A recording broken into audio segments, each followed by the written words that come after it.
Halle Berry says her mother chose her name just before she was born.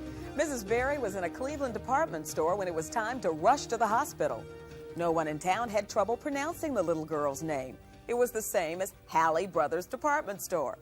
At 25, Halle Berry is one of Hollywood's hottest actresses, and right now she's featured in The Flintstones. But in Atlanta, Halle Berry Justice is also one half of the city's more glamorous couples. David was a little shy that afternoon until Halle had a problem with her microphone. Is this where you want my thing to be? Or it's folding under. Nobody wants to help you put on your microphone. The guys have been like, I'm not going to do it. David, come help me put my microphone on her. None of the guys will touch her microphone. See, it's twisted. Maybe if we take it out of that. If I just stand here and hold it. Their courtship was short, and it was Halle who popped the question. And maybe the reason they still act like newlyweds is because they don't see each other all the time. When they're both working, it's usually in different cities. They share houses in Los Angeles and Atlanta, but they still spend a lot of time apart. But that's not the real reason Halle doesn't attend many ball games. Could you take the heat that some of the fans scream and holler at your husband? No, my skin's not that tough. And I'm working on getting it tougher, but it's hard, you know, because that's my husband, and I know that he goes out and he gives 100% every single night. I know he does that, and when I hear fans heckle him, I know that's part of baseball. That's just part of it. I know that, but it still gets hard for me to sit and hear that. So outside the ballpark is a different story. Halle recalls a time when she did lose her temper at a Braves fan. Dave, we were discussing our wedding, we were having dinner, and a woman came up and asked David for his autograph, and David said, well, we're having a dinner right now, discussing something personal. When I'm done, I'll be glad to stop by your table and sign it for you. And that didn't satisfy her, so she told him, well, it was his loss, and walked off and got to her table and called him a SOB. I sort of lost it, and I went over to the table, and I was, you know, what gives you the right to interrupt our dinner and start calling us names because we can't give you an autograph? And I went on and on and on and on.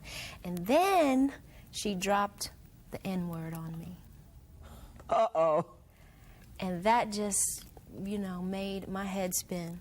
That was a wake-up call. That was, no matter how famous you think you might get, some people will always just consider us. Mm-hmm. What they'll consider us. I thought your wedding was real special in that both of you had your moms serve as your matron of honor, and his mom was his best mom. Best mom. Why did you all decide to put your parents in that role? I think it's very romantic. Well, you know, it's only fitting. We were both raised by just our single moms, and there was not a more important person to either one of us than our mothers. So they were the only choices. When I interviewed David at the time, we did the close-ups with him, he just had his mom Nettie's name on his tattoo. Now it's Nettie and Halle. Yes.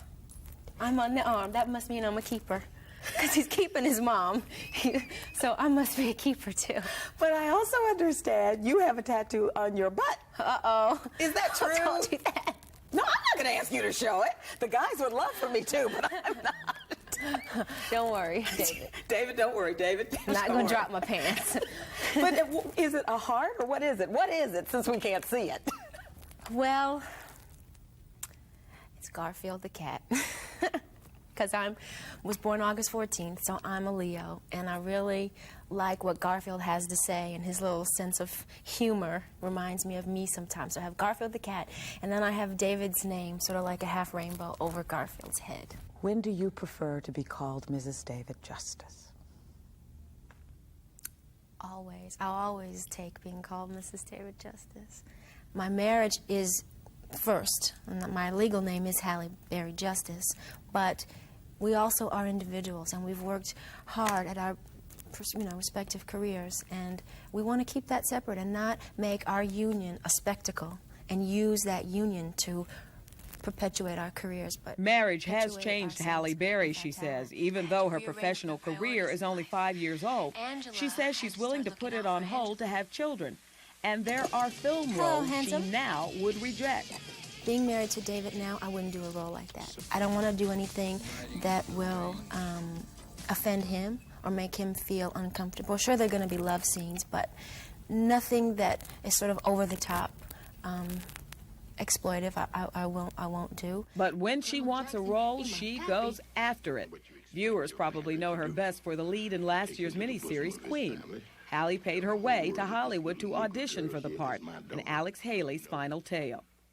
Halle also pushed for her part in the Flintstones, a part originally cast for a blonde. Even in her first film, she lobbied for a meteor role.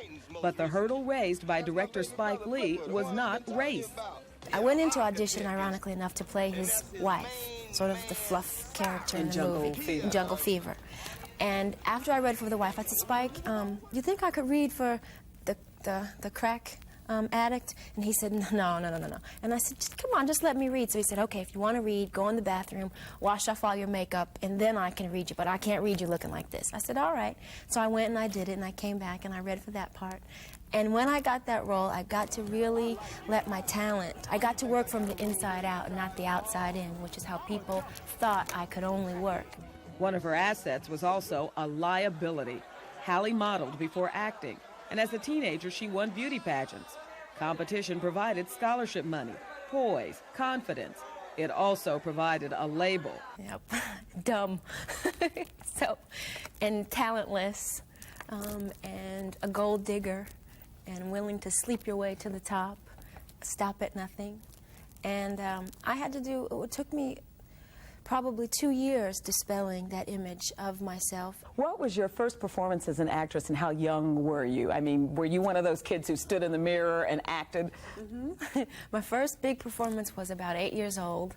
I used to always watch The Wizard of Oz. That was my favorite show when it came on every year.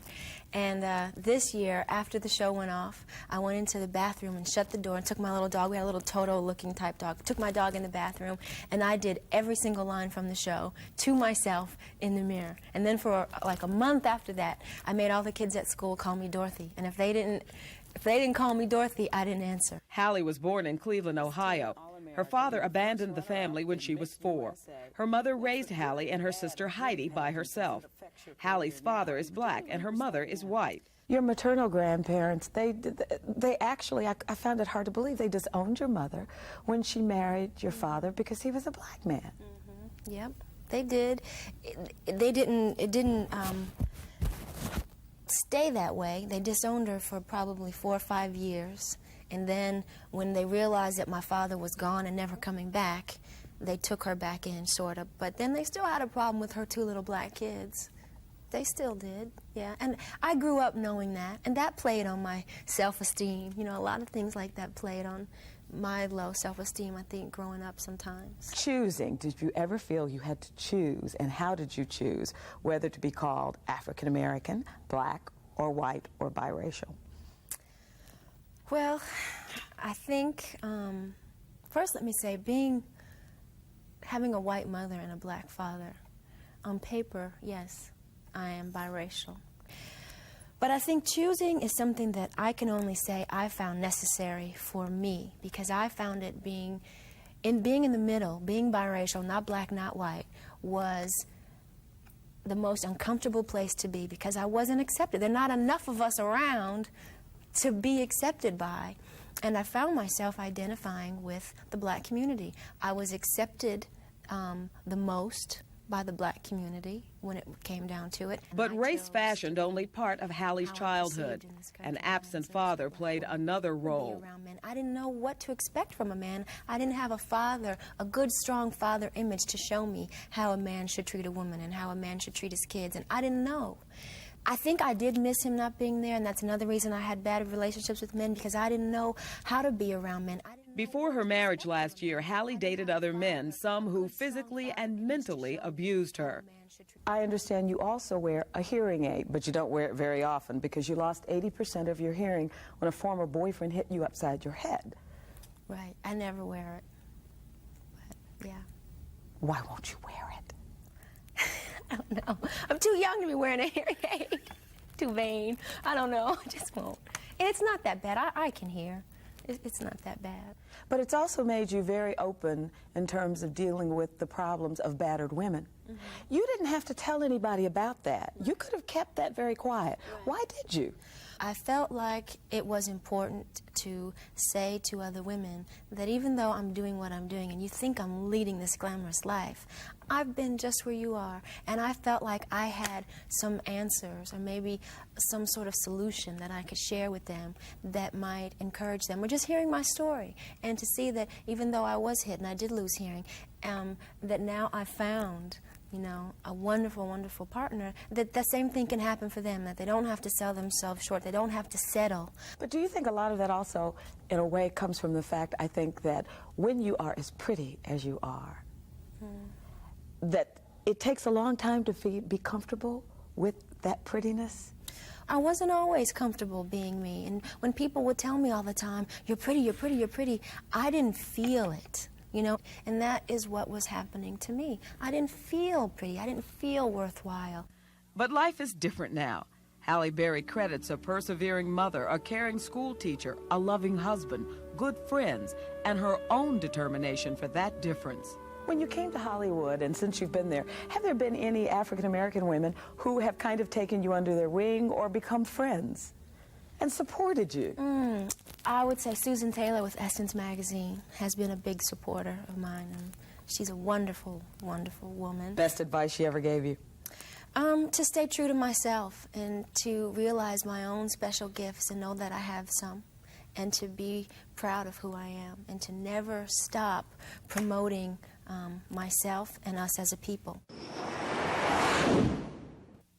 Halle had just finished shooting a film in which she plays a recovering addict trying to reclaim her baby. Right now, she's in Morocco filming a remake of the biblical saga, Solomon and Bathsheba. I'll be right back.